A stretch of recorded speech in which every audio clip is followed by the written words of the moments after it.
સૌથી મોટા સમાચાર સામે આવ્યા છે। આતંકી ડોક્ટર અહેમદ સૈયદના ઘરેથી મોટા પ્રમાણમાં ઝેરી કેમિકલ બનાવવાનો જથ્થો મળ્યો છે। આતંકી અહેમદ સૈયદ હૈદરાબાદના રાજેન્દ્રનગરના અતલ મંજિલ નામના ઘરમાં રહે છે। આતંકી અહેમદ સૈયદ રાઇઝિન જેવું ઝેરી કેમિકલ બનાવી લોકોના જીવ લેવાની ફિરાકમાં હતું। આતંકીના ઘરે એટીએસના સર્ચ ઓપરેશનમાં મળી આવ્યા ઝેરી કેમિકલ। આતંકી આઝાદ અને સુહેરના ઘરે પણ એટીએસની તપાસ શરૂ। વધુ માહિતી મેળવીએ સંવાદદાતા અનિતા ફોન લાઈન પર છે। અનિતા, ડોક્ટર અહેમદ સૈયદના ઘરેથી મોટા પ્રમાણમાં ઝેરી કેમિકલ બનાવવાનો જથ્થો મળી આવ્યો છે, શું અપડેટ તપાસમાં?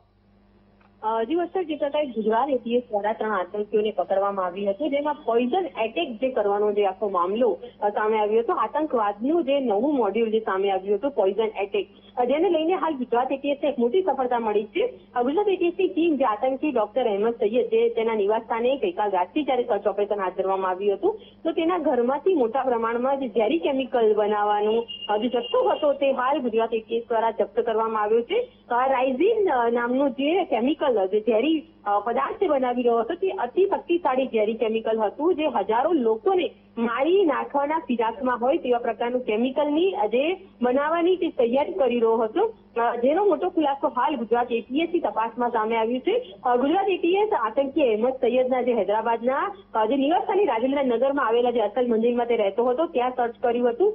તેના ઘરેથી અનેક શંકાસ્પદ વસ્તુઓ પણ મળી આવી છે।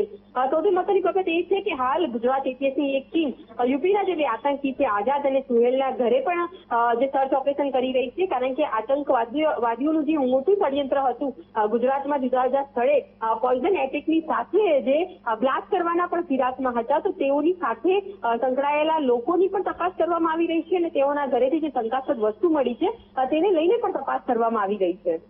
જી બિલકુલ અનિતા, માહિતી બદલ આભાર।